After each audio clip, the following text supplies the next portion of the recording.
തത്സവിതുർവരണ്യം ഭർഗോ ദേവസ്യ ധീമഹി ധിയോ യോ ന പ്രചോദയാത്.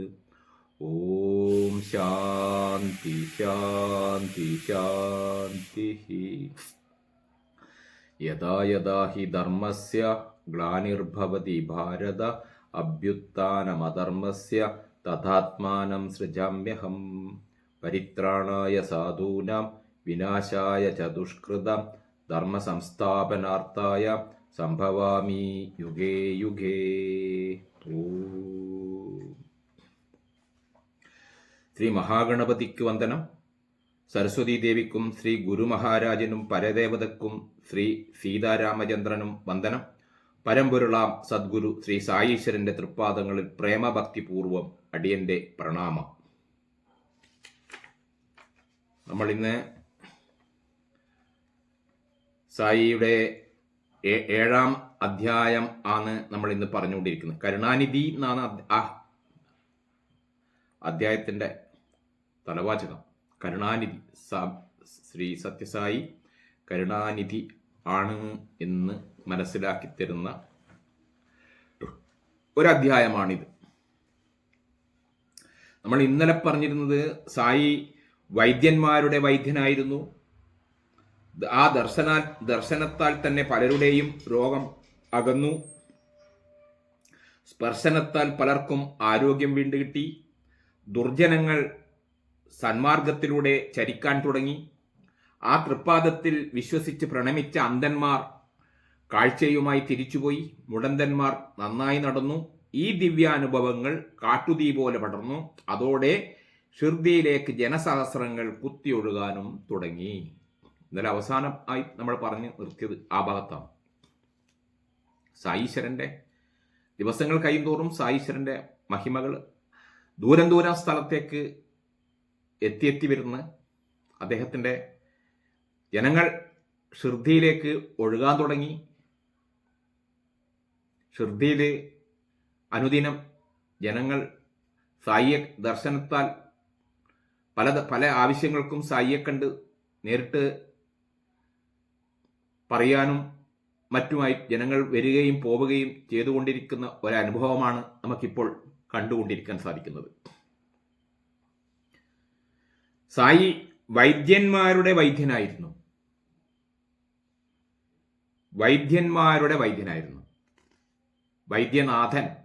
വൈദ്യനാഥ ക്ഷേത്രം ഇന്ന് കേരളത്തിൽ അങ്ങോട്ടും ഇങ്ങോട്ടും ഉണ്ട്. ശിവൻ വൈദ്യനാഥനാണ്, മഹാവിഷ്ണു വൈദ്യനാഥനാണ്, ധന്വന്തരിയാണ് എന്നൊക്കെ നമ്മൾ പറഞ്ഞു വരുന്നുണ്ട്. ആ റോളിൽ തന്നെയാണ് ശ്രീ സായീശ്വരനുമുള്ളത്. വ്യത്യാസമൊന്നുമില്ല. മഹാവിഷ്ണു, പരമശിവൻ, ശ്രീകൃഷ്ണൻ, ശ്രീരാമൻ എന്നിവരിൽ നിന്ന് വ്യത്യാസപ്പെട്ട രൂപത്തിൽ നമ്മൾ ശ്രീ സായീശ്വരനെ കാണേണ്ട ആവശ്യമില്ല. അവർക്ക് കൊടുക്കുന്ന പ്രാധാന്യത്തിൽ തന്നെ സായീശ്വരനും നമ്മൾ നൽകേണ്ടതാണ്. അത് അദ്ദേഹത്തിന്റെ ജീവചരിത്രം നോക്കിയാൽ, അദ്ദേഹം ജീവിച്ചിരുന്ന കാലഘട്ടത്തിൽ നോക്കിയാൽ നമുക്ക് മനസ്സിലാവും. ഇന്നും അദ്ദേഹത്തിന്റെ അന്ന് നൽകിയിരുന്ന അനുഗ്രഹങ്ങളൊക്കെ അദ്ദേഹം ഇല്ലാണ്ടുള്ള ഈ കാലഘട്ടത്തിലും ഭക്തന്മാർക്ക് നൽകിക്കൊണ്ടിരിക്കുന്നുണ്ട്. ധാരാളം സായിയുടെ കരസ്പർശം ഇന്നത്തെ കാലഘട്ടത്തിലും അനുഭവത്തിൽ വരുന്ന ധാരാളം വ്യക്തികളുണ്ട്.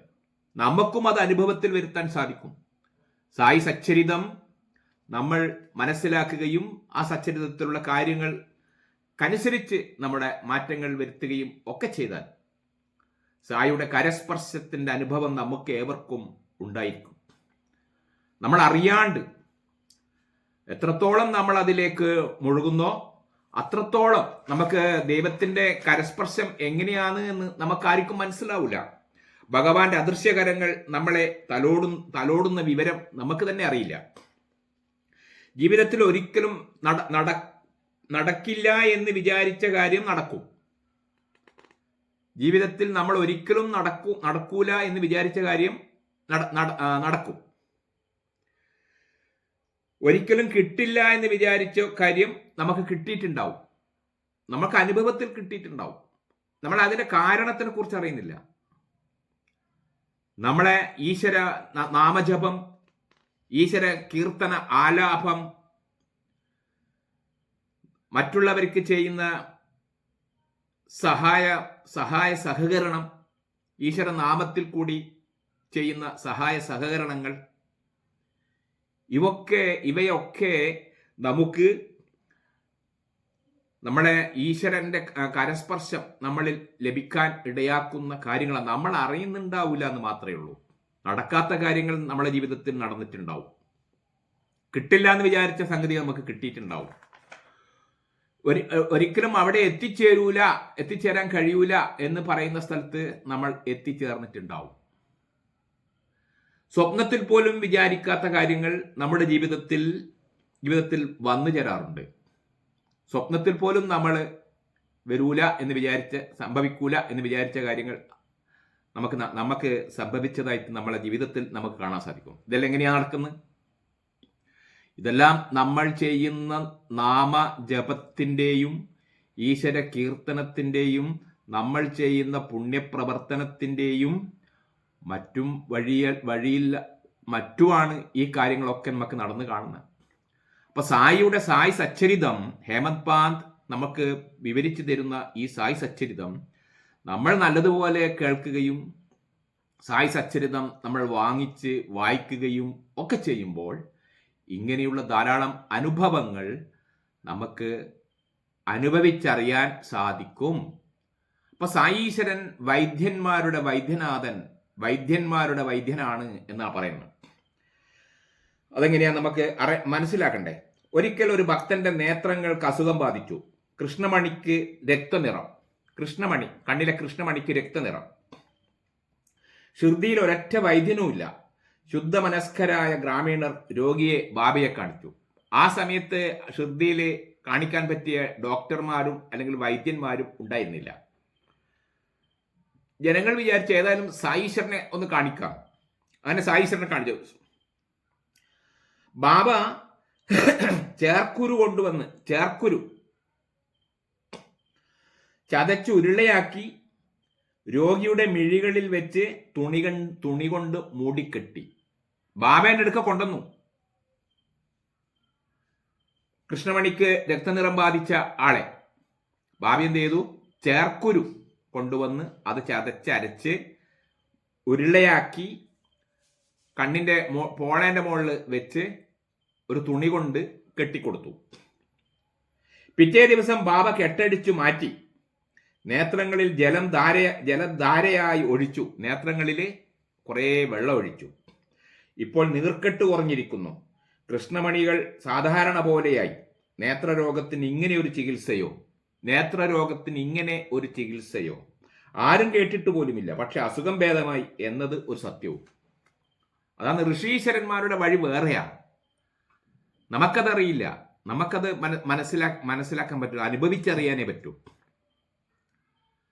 അതൊരു ചികിത്സാ മാർഗം ആണെന്നല്ല.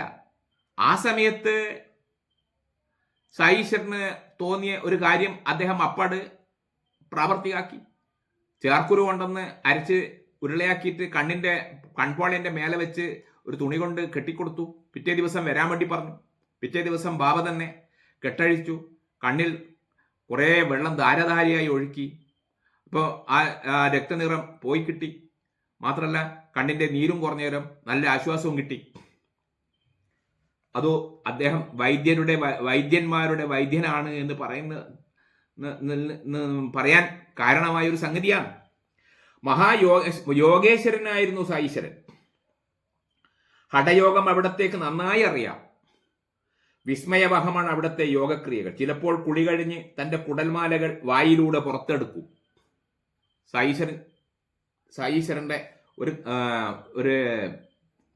കൃത്യമാത്. ചിലപ്പോൾ കുളി കഴിഞ്ഞ് തന്റെ കുടൽമാലകൾ വായിലൂടെ പുറത്തെടുക്കും, കഴുകി ഉണക്കിയിടും. ഇത് കണ്ട് പലരും സംഭ്രാന്തരായി. പലർക്കും പേടിയായി. ഇതെന്നാ ഭഗവാൻ കാണിക്കുന്നത്.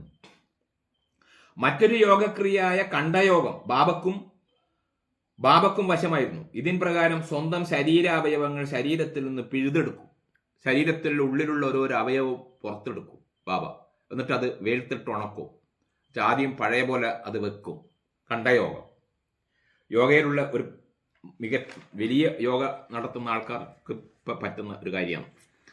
കണ്ടത് പറയാൻ മനം വെമ്പിയും, പക്ഷേ അതിനെ തുടർന്ന് ഉണ്ടാകാവുന്ന പ്രശ്നങ്ങൾ ആലോചിച്ച് അയാൾ മൗനിയായി. ഒരിക്കൽ ഒരാൾ അതിലേക്കൂടി ഷിർദിയിൽ ബാബേനെ കാണാൻ വേണ്ടി പോയാൽ ബാബേനെ കാണുന്നില്ല. പക്ഷെങ്കിൽ അവിടെ ബാബയുടെ കുറെ അവയവങ്ങൾ ഇങ്ങനെ പുറത്തിങ്ങനെ ഉണക്കാനിട്ടന്. ഇദ്ദേഹത്തിന് പേടിയായി. പോയാക്ക് അയാൾ പെട്ടെന്ന് തന്നെ തിരിച്ചുപോയി. ആരോടും പറഞ്ഞില്ല.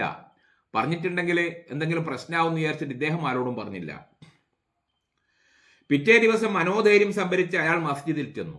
പിറ്റേ ദിവസം അയാൾ വെറുതെ ഒന്ന് മസ്ജിദിൽ ചെന്നു, ബാബ അവിടെ ഉണ്ടോ ഇല്ലയോ എന്ന് അറിയാൻ വേണ്ടി.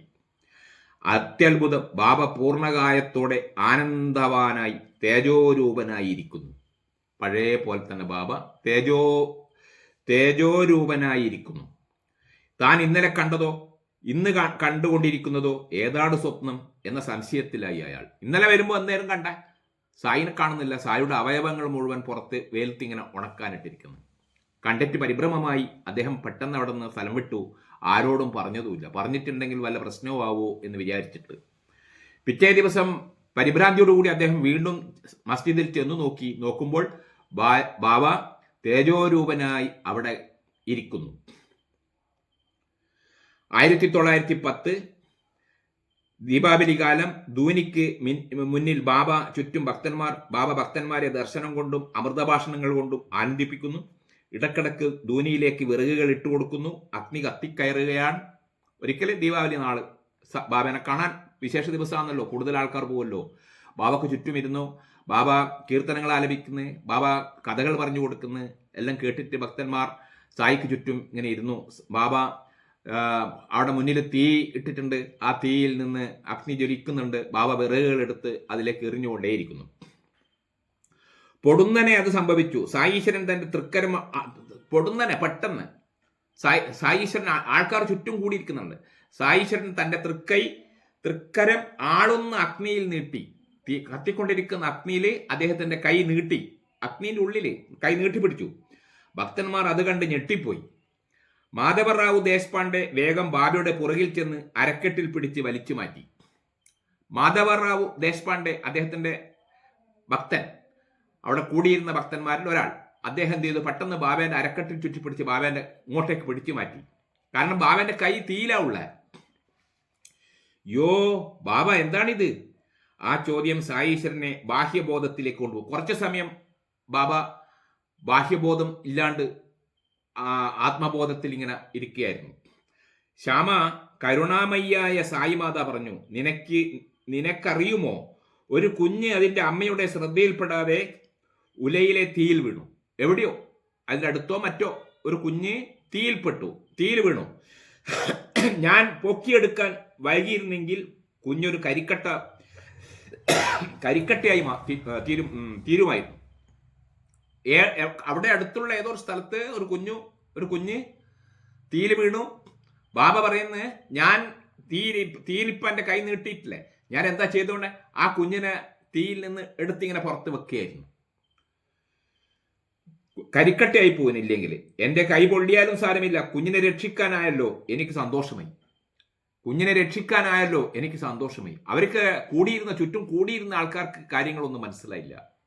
അപ്പൊ സംഭവിച്ചത്, അടുത്തുള്ള ഏതോ ഒരു കുട്ടി തീയിൽ അകപ്പെട്ടപ്പോൾ ആ കുട്ടീനെ, അവിടെയുള്ള ആ കുട്ടീനെ തീയിൽ നിന്ന് രക്ഷപ്പെടുത്താൻ വേണ്ടി ബാബ തന്റെ മുന്നിൽ കൂട്ടിയിരിക്കുന്ന തീയിൽ തന്റെ കൈ നീട്ടിപ്പിടിച്ച് ഇങ്ങെടുത്ത് ഇങ്ങനെ വെക്കും പോലെ ചെയ്തു. അതാ പറഞ്ഞു. സന്തോഷമായി. ബാബയുടെ കൈക്ക് സാരമായി പൊള്ളലേറ്റിരുന്നു. നാനാ സാഹിബ് ഡോക്ടർ പരമാനന്ദിനെ കൊണ്ടുവന്നു. പക്ഷെ തുണി കെട്ടി വെച്ചിരുന്ന കൈ അഴിച്ചു കാണിക്കാൻ ബാബ തയ്യാറായില്ല. ബാബ അപ്പാട് എന്റെ കൈക്ക് പൊള്ളിയിട്ടുണ്ടല്ലോ, തുണി ഇങ്ങനെ ചുറ്റി വെച്ചിട്ടുണ്ട്. ഡോക്ടറെ കൊണ്ടുവന്നേരം ബാബ തുണി അയച്ചിട്ട് കൈ കാണിച്ചു കൊടുക്കാൻ തയ്യാറായില്ല. ഓരോ ദിവസവും ഓരോ കാരണം പറഞ്ഞ് ബാബ മടക്കി. ഇന്ന് വേണ്ട നാളെ വാന്ന് പറഞ്ഞിട്ടും ഡോക്ടർ മടക്കി. പിറ്റേന്നും ഡോക്ടർ വന്നേരം ഇന്ന് വേണ്ട നാളെ വാന്ന് പറഞ്ഞിട്ട് വീണ്ടും മടക്കി. അള്ളയാകുന്ന നമ്മുടെ വൈദ്യൻ, നമ്മുടെ വൈദ്യൻ എൻ്റെ വൈദ്യൻ അള്ളയാകുന്നു. അള്ള ഈശ്വരൻ. ഇതായിരുന്നു ബാബയുടെ മറുപടി. എന്നാൽ കുഷ്ഠരോഗിയായ ബാഗോജി ഷിൻഡെ ഇക്കാര്യത്തിൽ മഹാഭാഗ്യവനായി. ബാബയുടെ ആശ്രമത്തിൽ കഴിഞ്ഞിരുന്ന ഒരാളാണ്, ഒരു കുഷ്ഠരോഗിയാണ്, ആരും തിരിഞ്ഞു നോക്കാത്ത ആളാണ് കുഷ്ഠരോഗികളെ. ബാഗോജി ഷിൻഡെ ബാബ അവിടെ അഭയം കൊടുത്തു. ആരും തിരിഞ്ഞു നോക്കാത്ത അയാൾക്ക് ബാബ അഭയം കൊടുത്തു. ആളെ പൊള്ളിയ ഭാഗത്ത് നെയ് പുരട്ടാനും കൈ തടവാനും തുണി കെട്ടാനും മറ്റും ബാബ ബാഗോജി ഷിൻഡയെ അനുവദിച്ചു. കുഷ്ഠരോഗിയായ മറ്റാരെയും അനുവദിച്ചില്ല. ബാബ അനുവദിച്ചത് ആരെയാണ്? കുഷ്ഠരോഗിയായ ബാഗോജി ഷിൻഡയെ. തനിക്ക് കിട്ടിയ മഹാഭാഗ്യം അദ്ദേഹം ശരിക്കും വിനിയോഗിക്കുകയും ചെയ്തു. ബാബേന ഏതായാലും ഒന്ന് കൈ തൊടാനും പിടിക്കാനും ഒക്കെ തനിക്കൊരു ഭാഗ്യം കിട്ടിയല്ലോ ഈശ്വര ഭഗവാനെ എന്ന് വിചാരിച്ചിട്ട് ആ കുഷ്ഠരോഗി ബാബയുടെ കൈക്ക് നല്ലതുപോലെ നെയ് പുരട്ടിക്കൊടുത്തു. മാത്രമല്ല ആ തുണി നല്ലതുപോലെ ചുറ്റിക്കൊടുത്തു. വേറെ ഒരാൾക്കും അതിനുള്ള ഭാഗ്യം കിട്ടിയിട്ടില്ല. ഈ കുഷ്ഠരോഗിക്കാണ് അതിനുള്ള ഭാഗ്യം കിട്ടിയത്. എന്താണ് ഇതിലെ സാരം? നമുക്ക് മനസ്സിലാക്കാവുന്നത് ഒരു സത്യം മാത്രം. ബാഗോജി ഷിൻഡയെ അനുഗ്രഹിക്കാൻ വേണ്ടി മാത്രം ബാബ അത് സമ്മതിച്ചതാണ്. ബാഗോജി ഷിൻഡയെ, ആരും തിരിഞ്ഞു നോക്കാത്ത ബാഗോജി ഷിൻഡക്ക് ബാബ ഇങ്ങനെ ഒരു അവസരം കൊടുത്തു. നിന്നെ ആര് തിരിഞ്ഞു നോക്കിയിട്ടില്ലെങ്കിലും ഞാൻ നിന്നെ നോക്കും. പറഞ്ഞിട്ടില്ലേ? എന്നെ ആരാണോ നോക്കുക, അനന്യ ചിന്തയന്തോമാ മേജനാം പരിവാസതേ തേഷാം നിത്യാഭിയുക്താനാം യോഗക്ഷേമം വഹാമ്യഹം എന്ന് ഭഗവത്ഗീതയിൽ കൃഷ്ണൻ അർജുനോട് പറഞ്ഞിട്ടുണ്ട്. എന്നെ ഒരു ചിന്തയും ഇല്ലാതെ എന്നെ മാത്രം ചിന്തിച്ച് കഴിയുന്ന ഒരാളെ, അവർക്ക് എന്ത് പ്രശ്നം വന്നാലും അവരെ ഞാൻ നോക്കുന്നതായിരിക്കും. ആ കുഷ്ഠരോഗിനെ ബാബ തന്നെയാണ് അദ്ദേഹത്തിൻ്റെ ആ സ്ഥലത്ത് കൊണ്ടുവന്ന് താമസിപ്പിച്ച് ബാബയെ പരിചരിക്കാനുള്ള അവകാശം അയാൾക്ക് കൊടുത്തു. ബാബക്ക് കൈ തീപ്പൊള്ളി അവസരത്തിൽ ആ കൈ പരിചരിക്കാനുള്ള അവിടെ കൈക്ക് നെയ് പുരട്ടാനും ആ തുണി ചുറ്റിക്കൊടുക്കാനുള്ള അവകാശം ആ സമയം അദ്ദേഹത്തിന് ഉപയോഗപ്പെടുത്തി. അദ്ദേഹം അത് പരമാവധി ഉപയോഗപ്പെടുത്തി. അദ്ദേഹത്തിന് അത് പരമഭാഗ്യമായി തോന്നി. എന്തെന്നില്ലാത്ത സന്തോഷം അദ്ദേഹത്തിന്റെ മുഖത്തും പ്രകടമായി. കാരണം പൂർവജന്മ കർമ്മ ദുരിതത്താൽ വളരെ പീഡിതനായിരുന്നു ബാഗോജി. ആ അസുഖം അദ്ദേഹത്തിന് വന്നത് അദ്ദേഹത്തിന്റെ പൂർവകർമ്മത്തിൽ സംഭവിച്ച ഒരു തെറ്റിനാണ് അദ്ദേഹം ഇന്ന് കുഷ്ഠരോഗിയായി മാറിയത്. അപ്പൊ പൂർവജന്മത്തിൽ സംഭവിച്ച പാപങ്ങളൊക്കെ കഴുകിക്കളയാൻ നാമജപം, കീർത്തനം, ആലപം, ഭഗവത് സന്നിധിയിലുള്ള പ്രവർത്തനം, ഇങ്ങനെയുള്ള ഋഷീശ്വരന്മാരുടെ സേവനം, ഇതൊക്കെ ഉപകരിക്കും. നമുക്കിപ്പോൾ ബാബന ഷിർദി സായിബാബയെ നേരിട്ട് കാണാനുള്ള അവസരമില്ല. അദ്ദേഹം മരണപ്പെട്ടു പോയി, കൊല്ലങ്ങൾ കഴിഞ്ഞു. പക്ഷെ അദ്ദേഹത്തിന്റെ സായി സച്ചരിതത്തിൽ കൂടി ഇന്നും അദ്ദേഹം ജീവിക്കുന്നുണ്ട്. ഇന്നും അദ്ദേഹം ഷിർദിയിലുണ്ട്. ഷിർദിയിൽ നമുക്ക് പോവാൻ സാധിച്ചാൽ അദ്ദേഹത്തിന്റെ ആ മന്ദിരം ഇപ്പോഴും അവിടെയുണ്ട്. ലക്ഷക്കണക്കിന് ആൾക്കാർ ദിവസം പ്രതി അവിടെ വരുന്നുണ്ട്. എല്ലാ കാര്യങ്ങളും ആൾക്കാർക്ക് താമസിക്കാനും മറ്റുള്ള സൗകര്യങ്ങളും ഭക്ഷണങ്ങളും എല്ലാം അവിടെ കൊടുക്കുന്നുണ്ട്. അവിടെ ധ്യാനത്തിലിരിക്കാനും ബാബേനെ കുറിച്ച് കൂടുതൽ മനസ്സിലാക്കാനുമുള്ള എല്ലാ അവസരവും അവിടെ ഉണ്ട് ഷിർദിയില്. അപ്പൊ സായി സച്ചരിതത്തിൽ കൂടി നമുക്ക് ബാബയെ ഇന്ന് നേരിട്ട് കാണാൻ പറ്റിയിട്ടില്ലെങ്കിലും നമുക്ക് ഇന്ന് മനസ്സിലാക്കാൻ അവസരം കിട്ടുന്നുണ്ട്. ഈ പുസ്തകം നമ്മളെ എല്ലാ ദിവസവും വായിക്കുകയും മറ്റും ചെയ്യുകയാണെങ്കിൽ, എല്ലാ ദിവസവും കുറച്ചു സമയം ഇത് മനസ്സിലാക്കുകയും മറ്റുമാണെങ്കിൽ നമുക്കും അന്ന് ഭക്തന്മാർക്ക് കിട്ടിയ ഇതുപോലെ തന്നെ ഇന്ന് ഈ സച്ചരിതം വായിക്കുക വഴിയും നമുക്കും കേൾക്കുക വഴി നമുക്കും ലഭിക്കുന്നതായിരിക്കും. പൂർവജന്മത്തിൽ അറിയാതെ പറ്റിപ്പോയ ചില തെറ്റുകുറ്റങ്ങൾക്ക് ഈ ജന്മത്തിൽ നമ്മൾ അനുഭവിക്കേണ്ടി വരും. അങ്ങനെയുള്ള അനുഭവങ്ങൾ അതിൻ്റെ കാഠിന്യം കുറച്ചു കൊണ്ടുവരുവാൻ സായി സച്ചരിതം പൂർണ്ണമായിട്ടും ഉപകരിക്കപ്പെടും എന്ന് നമ്മൾ മനസ്സിലാക്കുക. അതുകൊണ്ട് സായി സച്ചരിതം വായിക്കുക, സായി സച്ചരിതം കേൾക്കുക. ബാഗോജി പൂർവജന്മ ദുരിതത്താൽ വളരെ പീഡിതനായിരുന്നു ബാഗോജി. കുഷ്ഠരോഗത്തിന്റെ ദുർഗന്ധം വമിക്കുന്ന വ്രണങ്ങളുമായാണ് അദ്ദേഹം ബാബയെ സേവിച്ചത്. ആ മഹാരോഗത്തിന് ഇതല്ലാതെ ഈശ്വര സേവയല്ലാതെ വേറെന്ത് പരിഹാരം? കുഷ്ഠരോഗത്തിന് വേറെ എന്ത് പരിഹാരം? ഈശ്വര സേവ ചെയ്യുക എന്നല്ലാതെ. ഈശ്വര സേവ നേരിട്ടിട്ട് ചെയ്യാനുള്ള അവസരം മറ്റു കുഷ്ഠരോഗിയിൽ നമ്മൾ എല്ലാ ആൾക്കാരും ദൂരെ നിർത്തുന്നതല്ലേ. പക്ഷെ ബാബ അദ്ദേഹത്തിന്റെ ആശ്രമത്തിൽ അദ്ദേഹത്തിന് കൊടുത്തു. അദ്ദേഹത്തിന് പരിചരിക്കാനുള്ള അവകാശം കൊടുത്തു. അദ്ദേഹത്തിന് ഇങ്ങനെ ഒരു അവസരം വന്നപ്പോൾ നേരിട്ടിട്ട് അദ്ദേഹത്തിന് ബാബേനെ സേവിക്കാനുള്ള അവസരം കിട്ടി. കൈ ശരിയായിട്ടും ബാഗോജിയെ അതേ ജോലി തന്റെ സമാധി വരെ തുടരാൻ സായീശ്വരൻ അനുവദിച്ചു. ബാബയുടെ കൈ ശരിയായി, എന്നാലും ബാഗോജിനെ അദ്ദേഹം ഉപേക്ഷിച്ചില്ല. അവിടെ തന്നെ ഇദ്ദേഹത്തിന്റെ സായിയുടെ അവസാന കാലഘട്ടം വരെ സായിയുടെ ആശ്രമത്തിൽ അന്ന് കുഷ്ഠരോഗം ബാധിച്ച ബാഗോജി ഷിൻഡെ അന്ന് ബാധിച്ച അദ്ദേഹം അവസാന കാലഘട്ടം വരെ സായിയുടെ സേവക്കായിട്ട് അവിടെ തന്നെ ഉണ്ടായിരുന്നു. കുഷ്ഠരോഗിയായ സ്വഭക്തനോടുള്ള അപാര കൃപയല്ലാതെ മറ്റെന്താണിത്? ആരെയും സായി അകറ്റി നിർത്തുന്നില്ല. എല്ലാരെയും ചേർത്ത് പിടിക്കുന്ന സായിയോട് ആരൊക്കെ ഭക്തി കാണിച്ചിട്ടുണ്ടോ, ആരൊക്കെ ഏത് വിധത്തിലൊക്കെ അദ്ദേഹത്തിന്റെ കൂടെ നിന്നിട്ടുണ്ടോ, അവരെയൊക്കെ ചേർത്ത് പിടിക്കുന്ന ഒരു സമീപനമാണ് അദ്ദേഹത്തിൻ്റെത്. അവരുടെ എല്ലാ പ്രശ്നങ്ങൾക്കും അദ്ദേഹം പരിഹാരം കാണിച്ചു കൊടുത്തിട്ടുണ്ട്. എല്ലാ ദുരിതങ്ങൾക്കും ശമനം ഉണ്ടാക്കി കൊടുത്തിട്ടുണ്ട്. അമരാവതിയിലെ ദാദാസാഹേബും ഭാര്യയും മകനും ഷിർദിയിലെത്തി. കുറച്ചു ദിവസം കഴിഞ്ഞപ്പോൾ മകൻ രോഗബാധിതനായി. മറ്റൊരു സംഭവം, രണ്ടാമത്തെ സംഭവമാണ് ഇത് പറയുന്നത് അല്ലേ. അനുപമ കൃപാനിധിയായ സായീശ്വരന്റെ മറ്റൊരു ലീല കേട്ടോളൂ. കുറച്ചു ദിവസം കഴിഞ്ഞപ്പോൾ അമരാവതിയിലെ ദാദാസാഹേബും ഭാര്യയും മകനും വന്നു. മകന് അസുഖം ബാധിച്ചു. പ്ലേഗാണ്, ഒരു പ്ലേഗ് എന്ന് പറഞ്ഞാൽ അന്നത്തെ ഒരു പകർച്ചവ്യാധിയാണ്. പ്ലേഗ് എലിയുടെ ഇതിൽ നിന്നും മറ്റും വരുന്ന ഒരു അസുഖമാണ്. അത് പകരുന്നതാണ്. പണ്ട് പ്രധാനപ്പെട്ട മാരകമായ ഒരു രോഗമായിരുന്നു പ്ലേഗ്. എലിപ്പനി എന്നെല്ലാം പറയുന്നില്ലേ, അതേപോലത്തെ ഒരു അസുഖം പ്ലേഗ് ബാധിച്ചു. ബാബ ശാന്തമായി പറഞ്ഞു, വിഷമിക്കണ്ട, മൂടിക്കെട്ടിയ ആകാശം ഇപ്പോൾ തെളിയും. ആ അച്ഛനും അമ്മയും മൗനും ബാബേൻ്റെ അടുക്ക പോയി.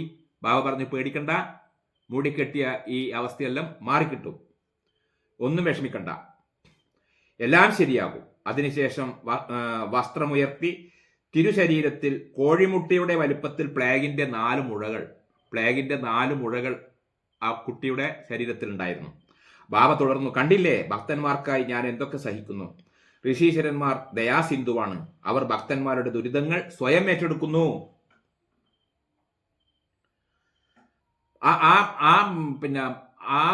വന്ന കുട്ടിയുടെ ശരീരത്തിലുള്ള പ്ലേഗിന്റെ മുഴകൾ എന്തായി, അത് അദ്ദേഹം ബാബയുടെ ശരീരത്തിലേക്കാക്കി മാറ്റി. അവർക്ക് ശരിയാക്കി കൊടുത്തു. ആ അസുഖം ബാബ അദ്ദേഹത്തിന്റെ ശരീരത്തിൽ ആക്കി. അത് ബാബയുടെ തിരുശരീരത്തിൽ കോഴിമുട്ടയുടെ വലിപ്പത്തിൽ പ്ലേഗിന്റെ 4 മുഴകൾ കാണപ്പെട്ടു. അപ്പൊ ആ കുട്ടിയുടെ അസുഖം മാറ്റിയിട്ട് ആ അസുഖം ബാബ സ്വയം ഏറ്റെടുത്തു. ഭക്തന്മാർക്കായി ഞാൻ എന്തൊക്കെ സഹിക്കുന്നു, എന്റെ ഭക്തന്മാർക്കായിട്ട് ഞാൻ എന്തൊക്കെ സഹിക്കുന്നു.